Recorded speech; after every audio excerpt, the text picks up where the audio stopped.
Hey everybody, this is Muffin with the Daily Biker Podcast. Just here to let y'all know the opinions and ideas expressed in this show are those of the hosts and their guests, not to be confused with their partners and sponsors. Now, let's get it on. Hey guys, this is Sean from the Bikes and Beards YouTube channel, and you guys are listening to the Daily Biker Podcast. You're gonna love it. Yeah. We might have to rearrange those logs. This one for sure. Yeah, the one that's not in the fire? Yeah. Probably Yeah, should that go one. in the fire. It's rather warm on one side, though. Well, that was when lighter fluid was being applied. I would never do such a thing. No. Never. Unsafe practices. Why we need... If Pull Start Fires wants to sponsor us and send, Oh, yeah. Full start fire. Send it this way. I'd be perfectly okay with that. I mean, just to clarify, we've done several this style. Oh, yeah. Yeah. And what I mean by this style is, hey, everybody, welcome back to the Daily Biker Podcast. Fireside chat.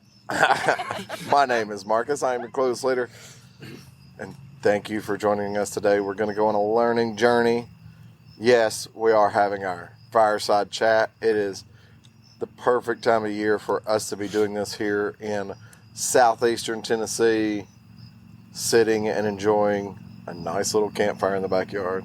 Absolutely. Outside of that, I've got Daniel with me. Hey there.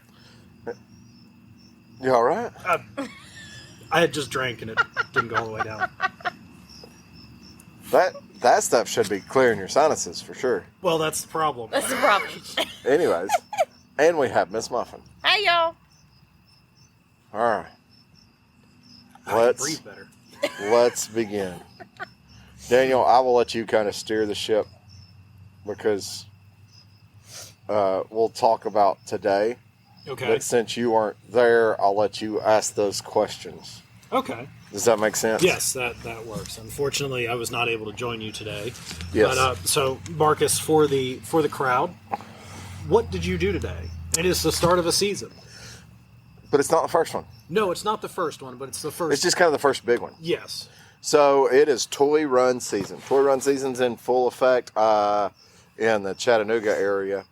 I don't know what it's like in the rest of the country, but pretty much from this weekend all the way through like the first weekend of December, there's a toy run every Saturday and every Sunday. I think there were a couple starting at the end of October, smaller ones. There's some that happen like mid-October. Yeah.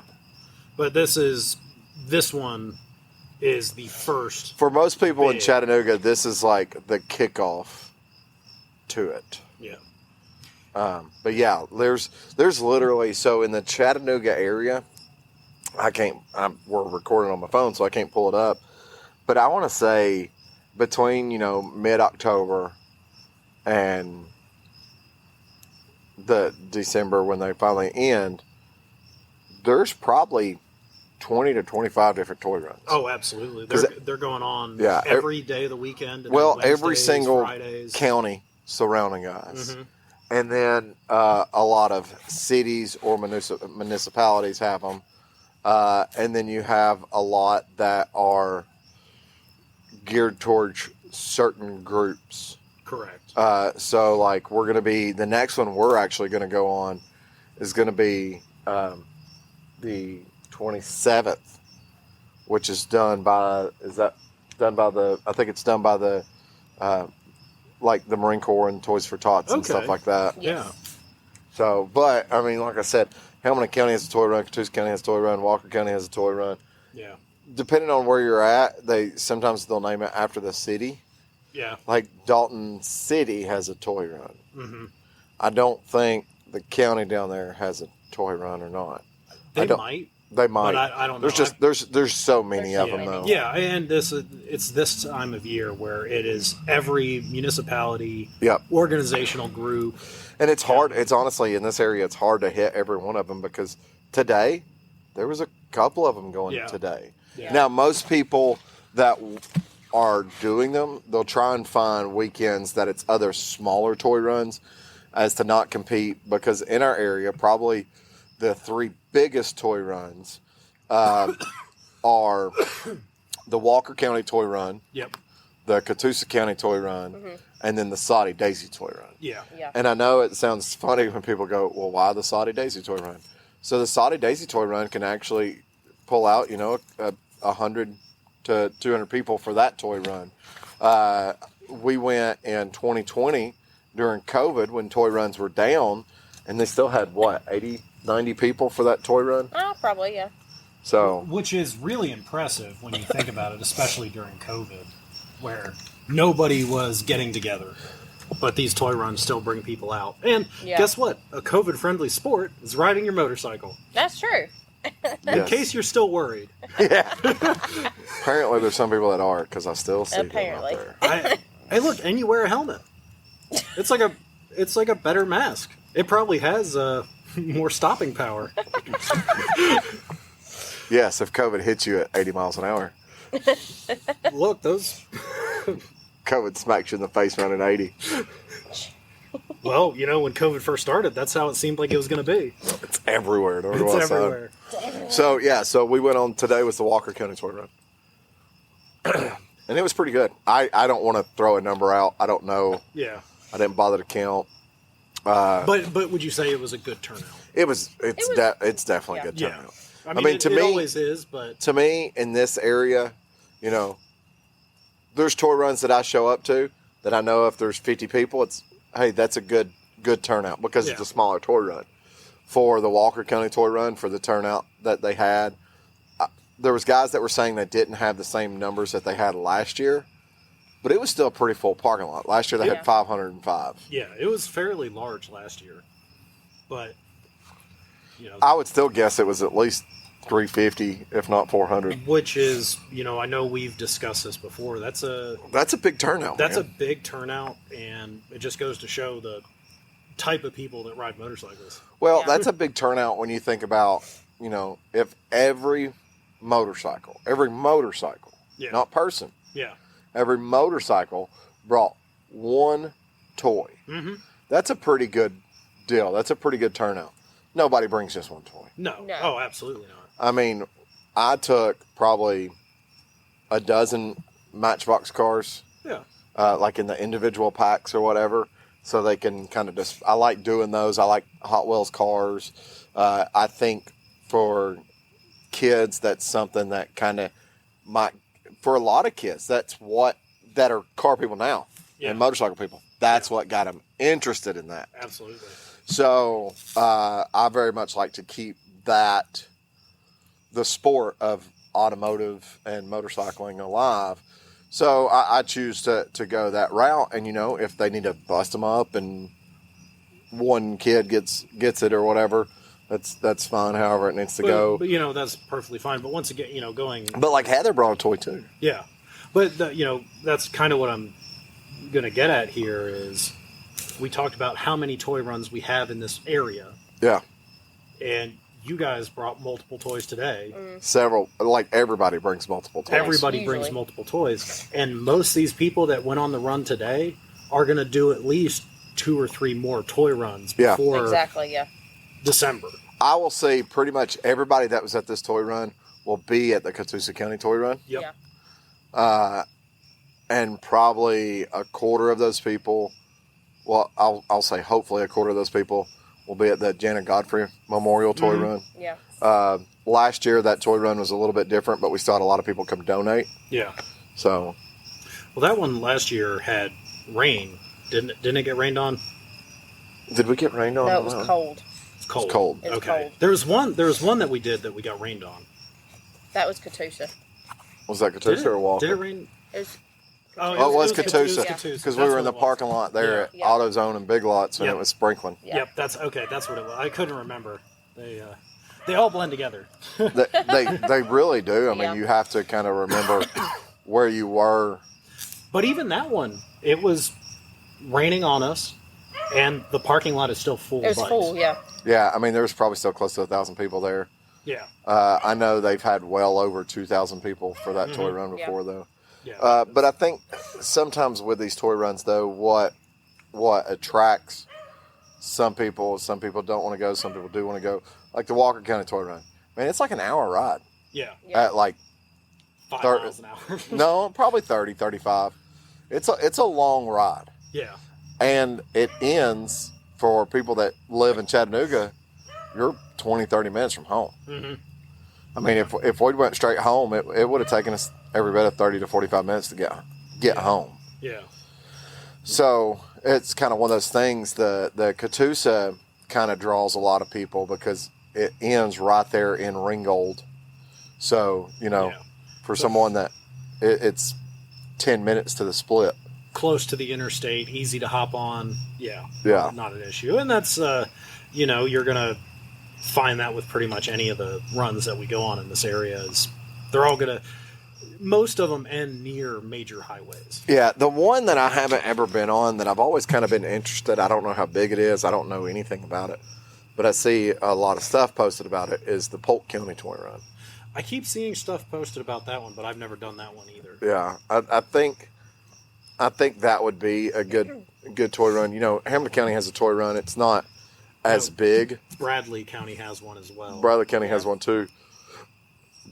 But I think for Bradley County and Hamilton County, I honestly want to say the reason their toy runs aren't as big is because, with places like the Forgotten Child Fund and stuff like that, they're so heavily invested in that Hamilton County and Bradley County area, and they get stuff all the time. The need isn't necessarily there the same as it is in the need is Walker there. Or Catoosa. The need is there. It's just they get stuff a lot more. Yeah. I mean, because we had a toy run on 9/11. Mm-hmm. So we had something to help benefit the Forgotten Child Fund, where we had partnered with the Chattanooga Fire Department and the Forgotten Child Fund. And that's one of the good things that I've always noticed. The motorcycle community is very charitable, and I was going to ask, and loud, and damn bikers. So in all the ones that I've done, and like I said, I didn't go on this one today, especially the Walker County run, because we go through a lot of residential areas. Was it the same route that they took? Same route as last year. Okay. That route, so I've been on that ride probably 5 times, and it's only been slightly different one time. Yeah. Were there the people out there on their front porches waving and backing up trucks to the driveways and stuff like that? Yep. People sitting in parking lots with their lawn chairs out, just waiting for us to drive by. Which I think is amazing. Yeah. But you realize like what you're doing there is supporting those communities. Well, and when you're passing those people, you think it's kind of one of those things where, some of those people are people that you're possibly supporting right now. Yeah. And for those that you pass by that you aren't supporting, how much of an inspiration are you for them to then go and do something or donate? So, because this is something that's obviously been going on for a long time.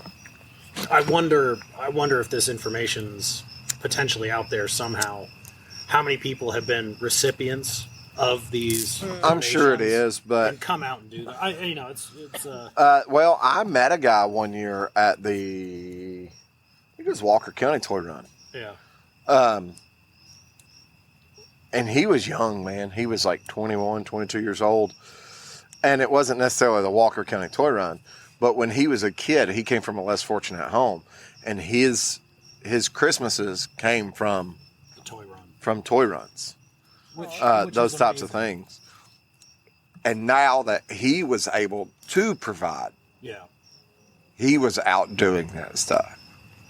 Which, really goes to show the effect that these events, charitable organizations, have on the local communities. Because if I recall correctly, I know Walker and Catoosa, it's what's donated stays pretty much within the county. Yeah. I'm sure things do move, but for the most part, it's... Well, and unfortunately, in the past, I'll say 20 years, both of those counties, they've been through a lot between floods and tornadoes and major fires and stuff like that.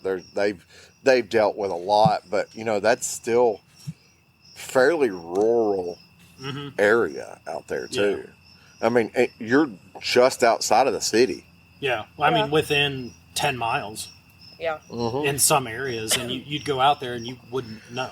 I mean, literally, where we start at, Ridgeland High School, where that kickstand's up, dude, you're less than 5 miles to downtown Chattanooga. Yeah, but you wouldn't know it. No, Yeah, you wouldn't. know it. I mean, it's literally like, it feels like you're in the middle of nowhere. I mean, for anybody that's ever visited Chattanooga as a tourist, they probably know where Lookout Mountain is and the Incline Railway and Rock City and all that stuff. Man, you can see Rock City from the parking lot at Ridgeland High School. I mean, I think that saying's trademarked. Ha ha ha ha! I'm a Chattanooga native. Come on, Rock City.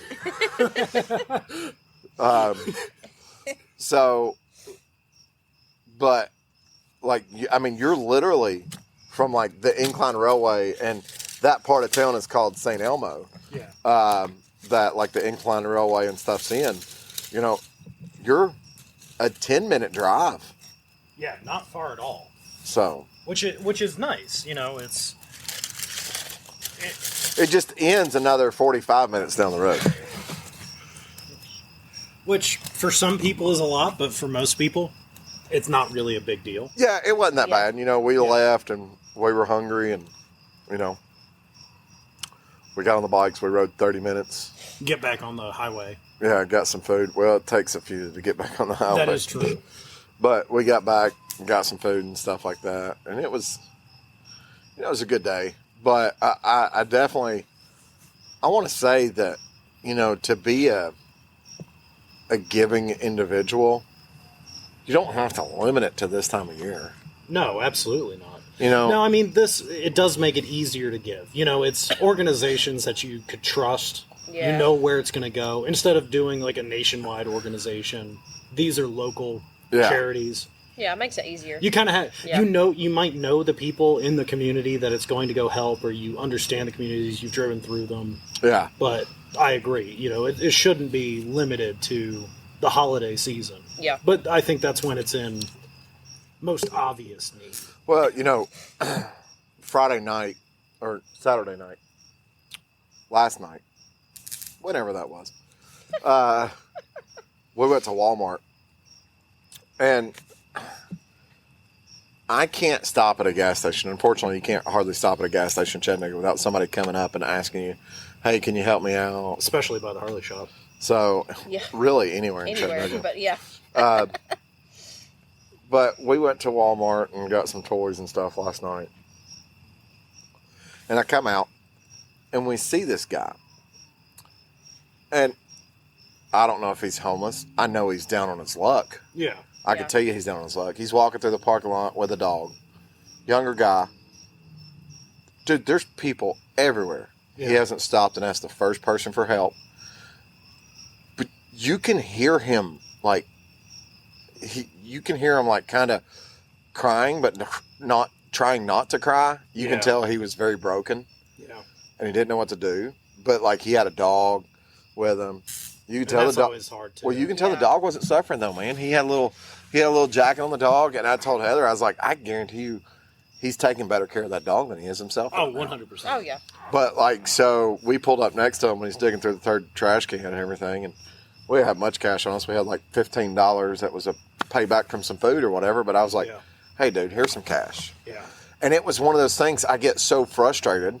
Unfortunately, there's a lot of people that come up to you at the gas station and goes, hey, man, I need some help. Can you help me out? And you start to build a level of distrust. Oh, I would almost say to the point of resentment. Correct. Like, just stay away from me. I don't want to, you're going to lie to me. Well, that's why with this guy, when I saw him, I was like, this dude is not asking anybody. Yeah. He's digging through the garbage cans, looking for stuff. Yeah. Trying to get some help and stuff. And it's probably somebody that's genuinely down on their luck. Well, I could tell when I talked to him, that, he was down on his luck. He didn't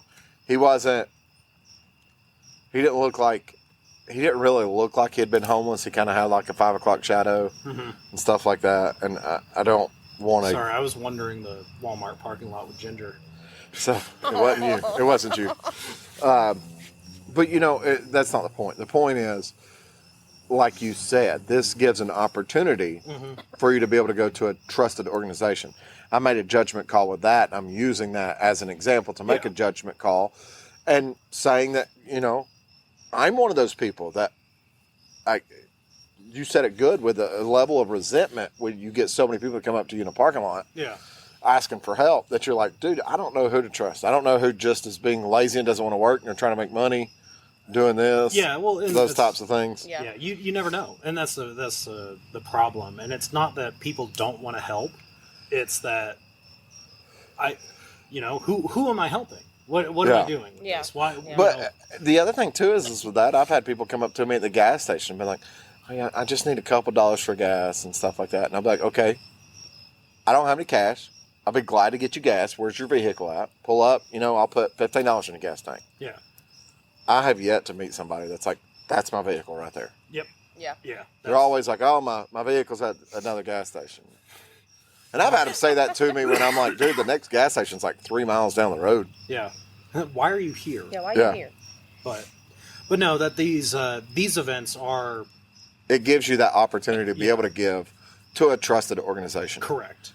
Stuff's going to people that are in need. And in the community, which is, I said, and that's one of the biggest reasons that I do these, especially the local ones, is I know that the support that I'm giving, even though it's just a toy, is going to somebody in need in our area that, you know what, I may run across at some point in my life. Yeah. I'm never going to know, but I might. Yeah. So... Well, I hear stories, and I'm not going to go down that road right now. But like I've met people as adults that have told me stories about moments that changed their life, changed their way of thinking. There's some fairly well-to-do people, people that Heather has met, and she's heard some of these stories because I've told her. And these are stories that in talking, it's not like they're like, you know what I mean? A lot of these people, you get to know them, and then later on, you just be talking, and they'll be telling a story, and it's like, wait, what? Yeah. So it's really good. I mean, it's definitely something I think everybody needs to get out and do. Hey, you love motorcycles, you get to get out and see other motorcycles. You don't have to. It doesn't matter what you're on. There was a guy on a little Z50. Well, like you said, I mean, legit. There was a guy on a Z50 with a headlight. I believe it. You know what? Especially for this one, we're like, that's awesome. You're doing 35 miles an hour the entire way, if that, in some areas. So it's not a high speed. You're not running down the interstate at 70 miles an hour, doing stuff like that. So you come out on anything that you have, and and honestly, I would say, maybe not like the big toy runs, but if you've never ridden in a large group, the toy runs are fairly well organized. Absolutely. Oh, yeah. I mean, they've got...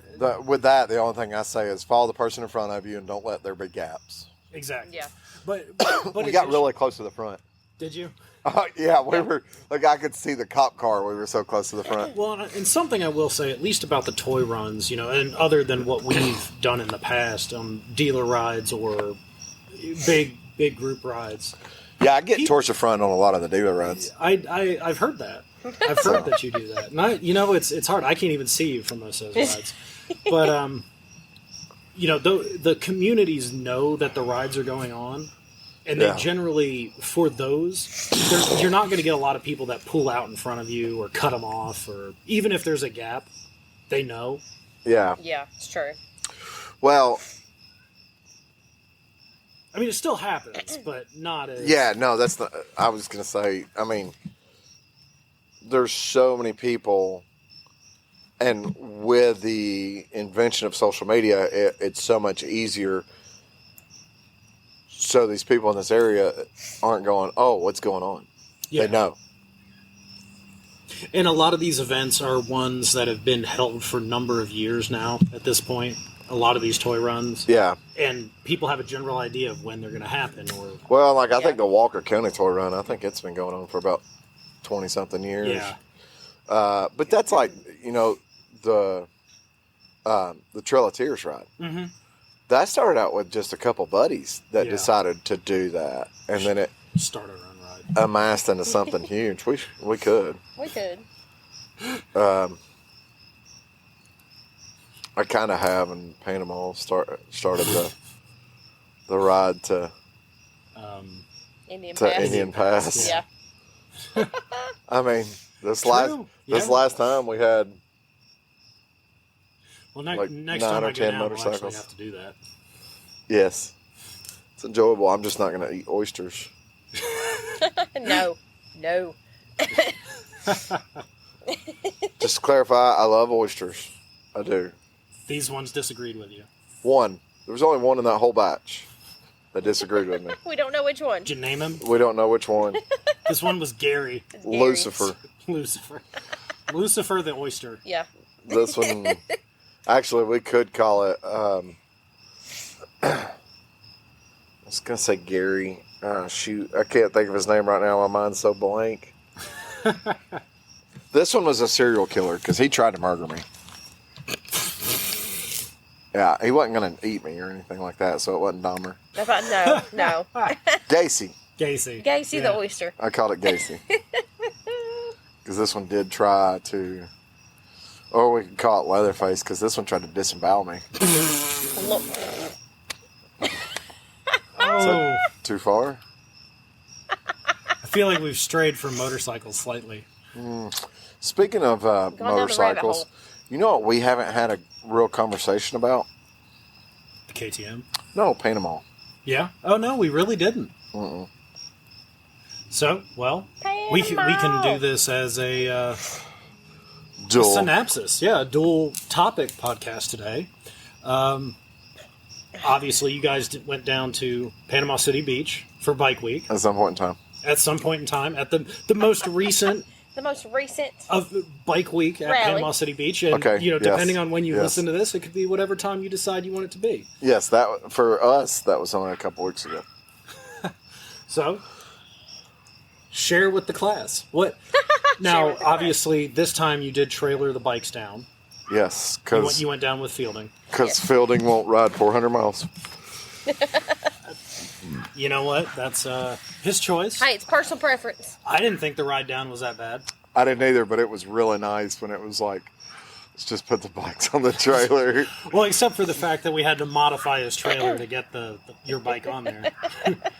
No, all we had to do was put a wheel chock in. Well, we had to move 2 other wheel chocks. Never mind. Never mind.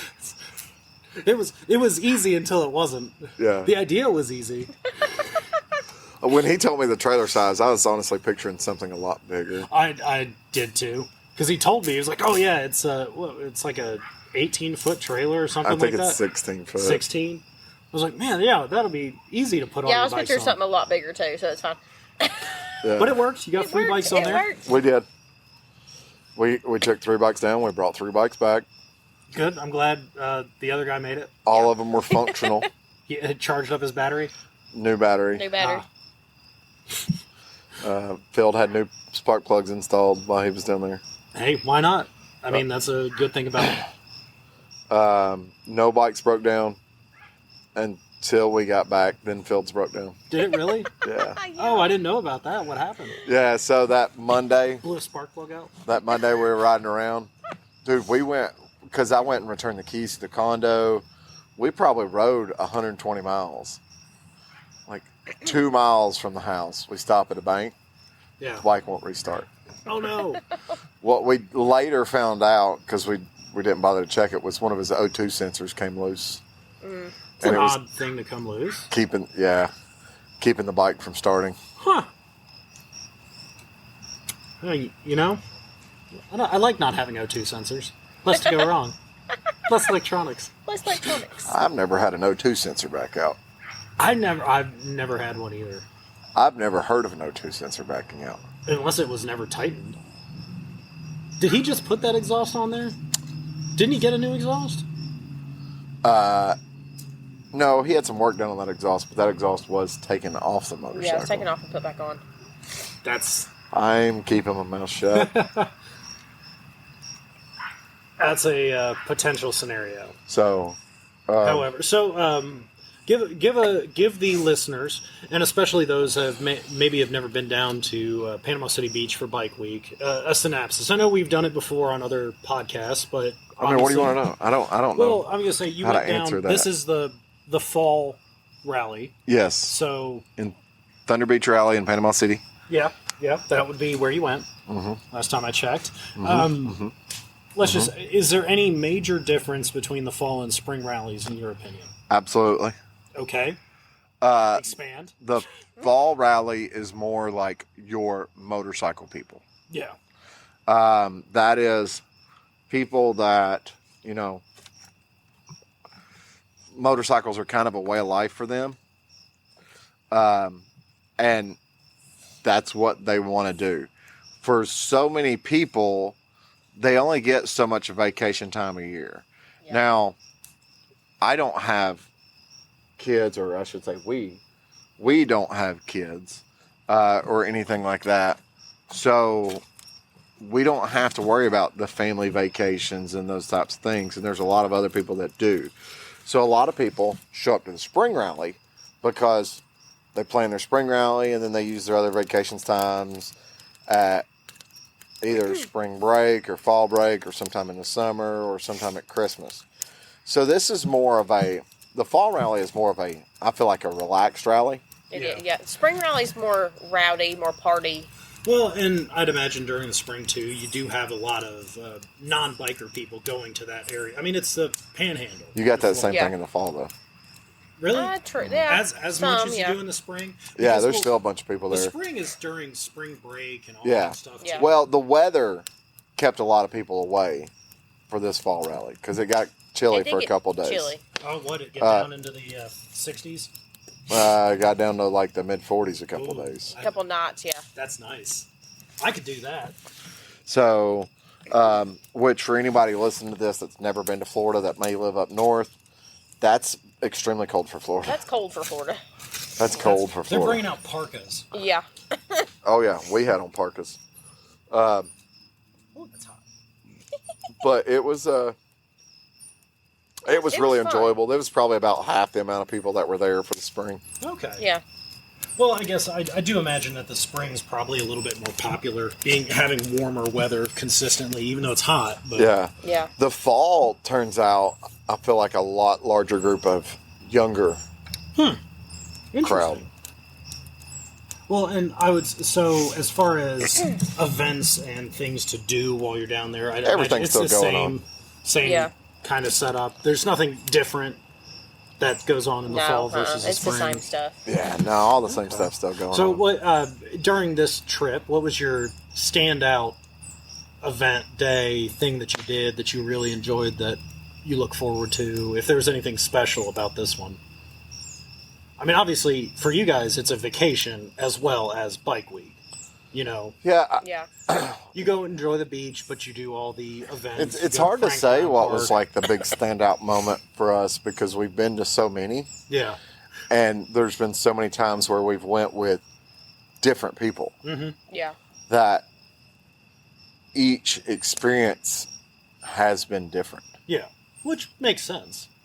So, I mean, either way, it was a great time. We had a great time down there.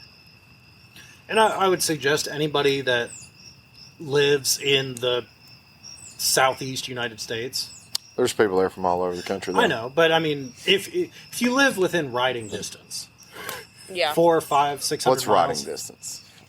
A day ride. Okay. A day, yeah. If you could ride there in a day, you should definitely go.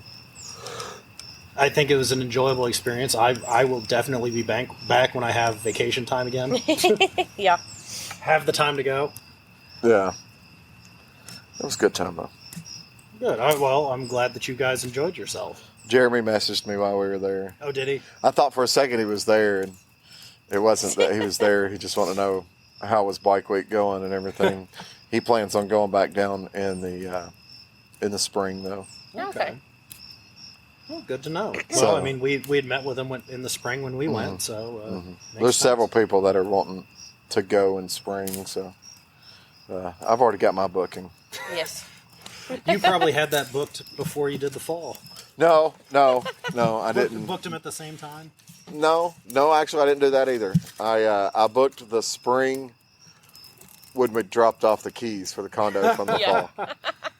Hey, nothing wrong. Because I with that. wanted to see how everything went for this vacation with Field. Yeah. Because, and I explained this, and this, anybody can take this and go with it.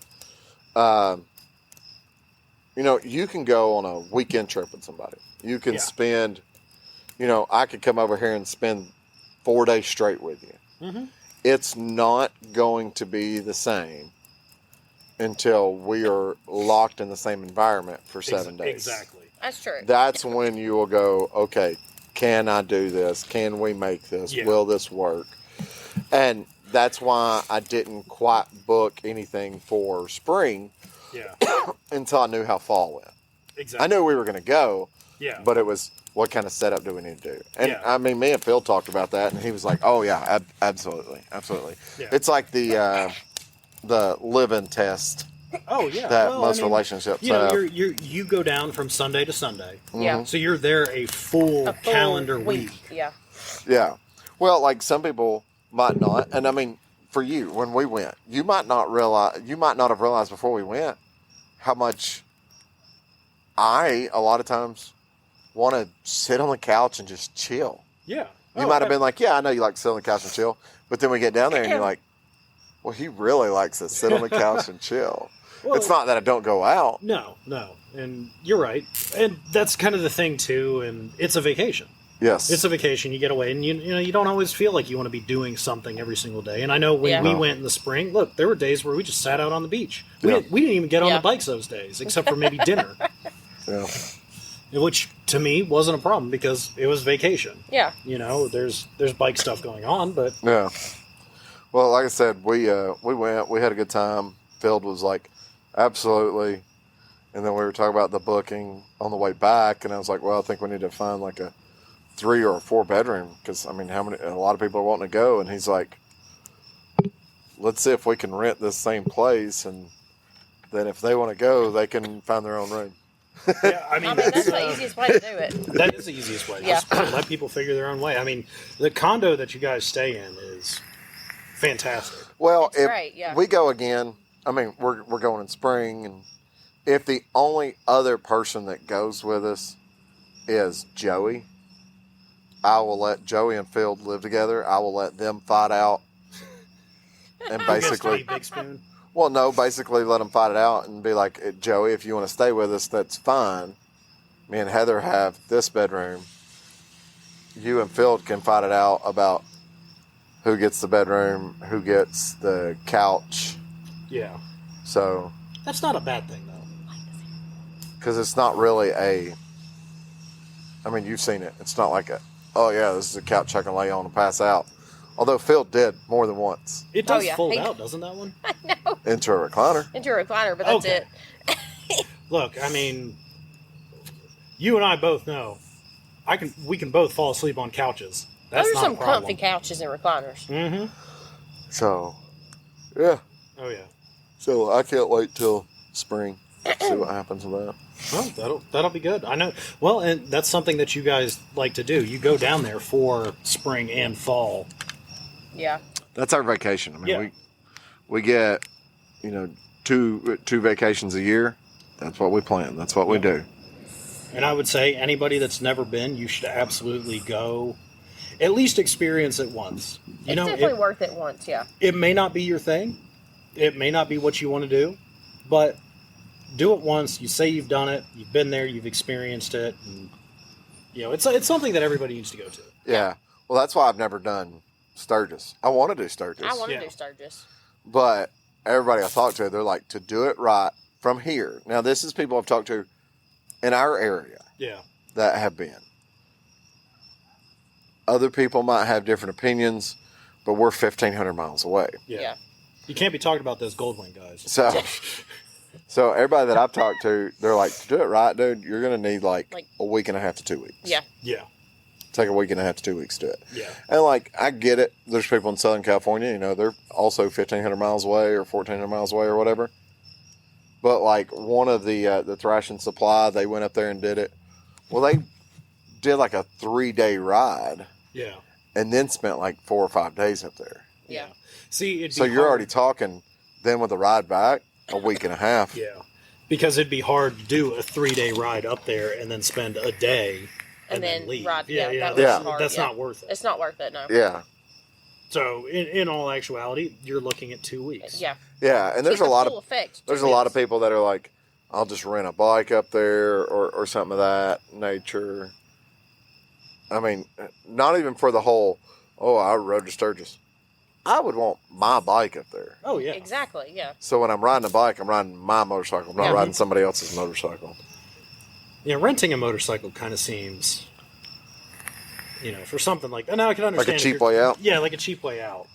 No, I'm not saying that's bad for everybody. Like if you're traveling somewhere and you want to rent a bike and it wasn't a bike event that you're going to, yeah, okay. Well, for anybody that's ever going to say that it's tough on me because of injuries or those types of things, Shannon did it. Yeah. Yeah. I mean, the man's got one leg and he rode to Sturgis. Mm-hmm. Yeah.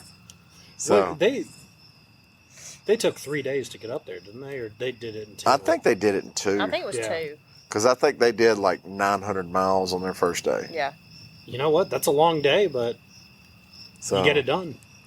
Yeah, but the thing about it is like the 900 miles, if you wanted to rock it, okay? Like if you're riding interstates. Yeah. Well, where they went to was in the northern part of Michigan. Not the UP, though. Yeah. But in the northern part of Michigan.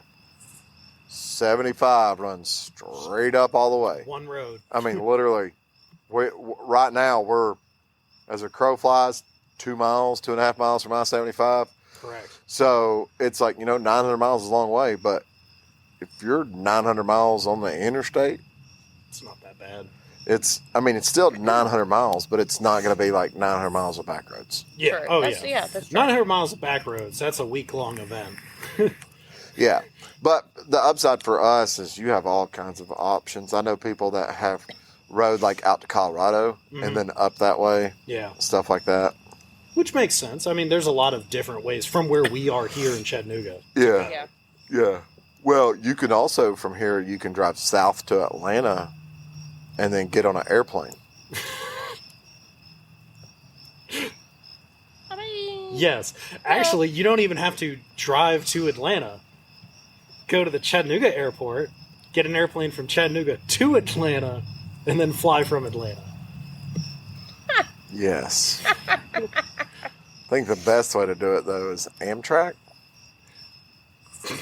Haven't we already had that conversation? We have. Me and you have. Well, maybe when I pick up this Harley on Wednesday. Wait, Daniel's getting a Harley? Maybe. Uh-oh. Stay tuned. Hey everybody, this is Sean at White Lightning Harley Davidson. I want to thank you for listening to the Daily Biker Podcast. You can reach the podcast on Facebook or Instagram at The Daily Biker, or you can email the podcast at thedailybiker@gmail.com. Be sure to keep an eye on White Lightning Harley Davidson social media pages for the most up-to-date information on all our events and where you can find the boys.